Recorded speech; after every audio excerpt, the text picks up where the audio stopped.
Bom, Fábio França, Débora Alfano, ouvinte querido, ouvinte querida, como a gente ficou sabendo que o tenente-coronel Mauro Cid, ex-ajudante de ordens de Bolsonaro, criou um registro falso de vacinação contra a Covid para o ex-presidente e colocou essa informação no banco de dados do Ministério da Saúde, pela imprensa livre.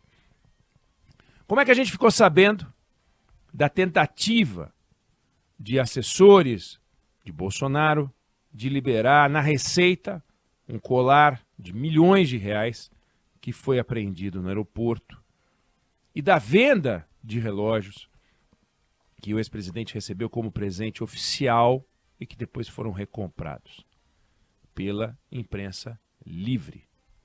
A existência do orçamento secreto que permitia ao governo, permitia ao Congresso combinar e distribuir dinheiro público para os parlamentares sem deixar rastro sobre o autor da emenda parlamentar, pela imprensa livre. A rachadinha no gabinete de deputados que pegavam de volta uma parte do salário dos assessores que não trabalhavam, a maior parte, recebiam sem trabalhar.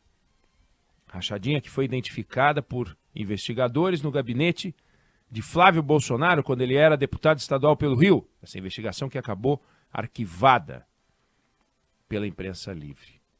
Como é que a gente ficou sabendo, e como é que a gente fica sabendo dos detalhes dessa guerra sangrenta, dessa guerra odiosa no Oriente Médio? Podíamos falar da Ucrânia também. Em que o grupo terrorista Hamas matou mais de 1.400 pessoas num único ataque. E Israel matou de volta mais de 11 mil pessoas, incluindo milhares de crianças, bebês, mulheres, pela imprensa livre. Que, aliás, nesse caso, tem que tomar cuidado para não sair por aí divulgando números que funcionam como propaganda nem para um lado nem para outro. A imprensa livre, ela é a base da democracia. Ou ela é base da democracia. O Congresso Nacional, ele é comandado, controlado por pessoas eleitas, pessoas com compromisso com a base eleitoral, pessoas que têm lado, pessoas que têm interesse. O projeto é bom para minha terra, eu sou a favor, ainda que ele eventualmente possa prejudicar a terra de outro. Às vezes a decisão é pedestre. O meu aliado foi empregado, como era combinado com o governo, voto a favor. O meu aliado não foi? Não foi. Voto contra. A emenda não saiu, voto contra. E o governo? Controlado por pessoas eleitas, pessoas que têm compromisso com a sua base, pessoas que são subordinadas a uma ideologia, pensando o tempo inteiro em ocupar o poder e na reeleição. Isso não significa que não trabalhem pela sociedade, mas tem isso como uma fonte de preocupação. Aí lançam um nome de programa bonito, mesmo quando o programa não funciona, em alguns casos, sabendo que ele não vai funcionar. São essas pessoas que integram o governo, que integram o Congresso e que comandam o país junto com outras instituições, como é o caso do Poder Judiciário, como é o caso do Ministério Público. Isso para citar dois poderes, no caso do Poder Judiciário e do Ministério Público, que o tempo inteiro aparecem no noticiário. Esse sistema, ele é acompanhado de uma forma muito especial pela imprensa livre, que tem como tarefa publicar, divulgar, levar ao ar aquilo que os jornalistas profissionais que trabalham na imprensa livre descobrem, apuram. E os jornalistas profissionais descobrem e apuram muita coisa. Descobrem, eles apuram, né? Notícias positivas, notícias boas, apuram e descobrem coisas ruins, notícias negativas, e é essencial que você saiba o que está acontecendo de bom, até para saber que tem gente séria fazendo coisa a favor da sociedade. E tem muita gente séria fazendo coisas a favor da sociedade. Mas também é papel da imprensa livre contar quando alguma coisa vai mal, quando alguma coisa está errada. Pode ser uma coisa grande, pode ser uma coisa pequena, positiva ou negativa. Foi a imprensa livre que descobriu, dias atrás, que uma bandida foi recebida em audiência 2 vezes no Ministério da Justiça. A imprensa livre foi lá e apurou a informação, foi lá e confirmou a informação, informação que nunca foi desmentida. Aliás, ela foi confirmada oficialmente e serviu de base para uma portaria do Ministério da Justiça para mudar o sistema de controle de quem entra naquele ministério. A apuração, ela foi feita, ela se concentrou nos limites dos fatos objetivos. Não tem especulação, contando quem a bandida visitou, com quem ela falou, como é que foi. Em nenhum momento da apuração, a imprensa, com as suas reportagens, afirmou que o ministro Flávio Dino recebeu essa senhora, que foi condenada a 10 anos, e está recorrendo, e casada com um chefe de quadrilha condenada a 30, que está na prisão, líder de quadrilha, traficante de drogas do Amazonas. Só que a ideia de uma imprensa livre, que deveria ser saudada, que deveria ser festejada por todos, ela irrita os poderosos. Ela irrita os poderosos. Irrita os poderosos da iniciativa privada, muitas vezes. Irrita os poderosos do poder público. Ou a direção e os controladores das lojas americanas adoram e adoraram ler o que leram sobre a empresa. E por que irrita? Porque a imprensa livre é incontrolável.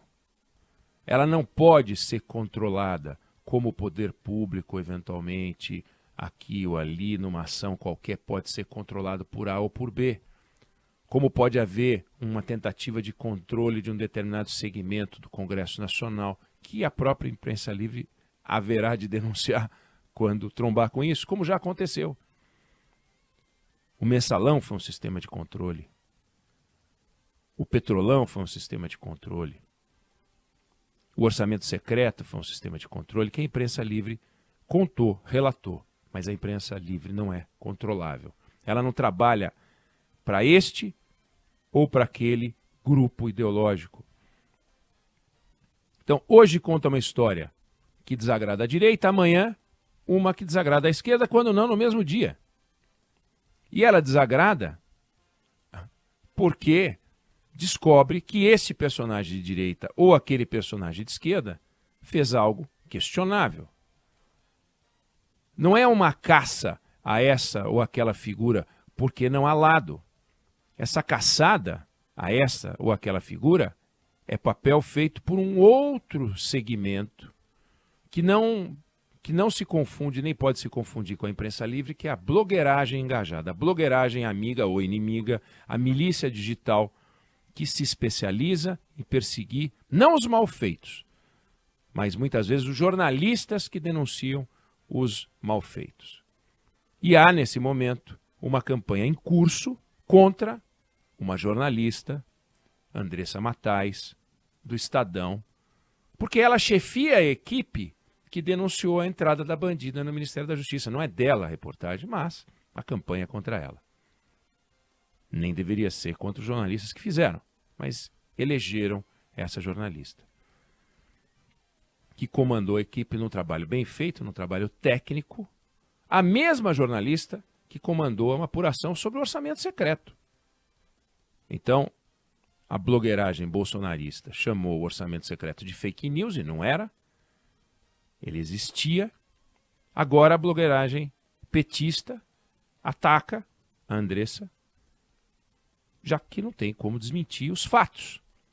Então é campanha difamatória, com o absurdo de quebra de sigilo que tem que ser apurado pela Polícia Federal. E aí é o seguinte, a imprensa livre não vai mudar a forma de trabalhar, porque se fizer isso, deixa de ser imprensa, deixa de ser livre. Isso não vai acontecer. Porque perderia o leitor, o ouvinte, o telespectador, a sociedade. Agora, a forma como os poderosos recebem a informação da imprensa livre, sim, isso poderia mudar. Em vez de milícias patrocinadas partirem para cima, em vez de atacar o mensageiro, porque com ou sem a notícia, contada em primeira mão pela equipe da Andressa Matais, a bandida entrou no Ministério da Justiça e esse é o problema. Não pode o problema ser a divulgação do crime ou a divulgação da audiência indevida. E sim, o problema passa a ser a divulgação. Não tem o menor sentido. Não se pode criar uma rede contra o mensageiro, mas procurar onde é que está a verdade e a origem do mal. E a origem do mal está no mal feito. A imprensa livre é infalível? Não. Ela não é melhor do que qualquer outra instituição. E os poderes agindo com impessoalidade, com independência, são um grande patrimônio da democracia. E a imprensa livre também, de forma que quando ela é atacada de forma covarde, é a democracia que está sendo questionada. Então, o silêncio diante dos ataques não pode ser uma opção. A imprensa livre tem que ser defendida com unhas e dentes. A liberdade de imprensa, para levantar notícias, ela existe para que você tenha o direito de saber o que está acontecendo. Sem a liberdade de imprensa, você não fica sabendo e imagina que está tudo bem. Você precisa saber o que está acontecendo para ter liberdade de pensar, para ter liberdade de se expressar. A sua expressão tem que ser resultado das informações que chegam até você. Se você não recebe as informações, você está se expressando sobre uma parte e não sobre o conjunto. E você tem o direito de se expressar sobre dados reais e checados, não sobre propaganda, não sobre empulhação, não sobre fake news. Não há espaço para fake news. Não há espaço, nem pode haver, para truques, para tirar você da realidade e jogar você no mundo da fantasia, no mundo da mentira. Eu não sei se você concorda ou discorda, mas essa é a opinião que eu tenho sobre o assunto.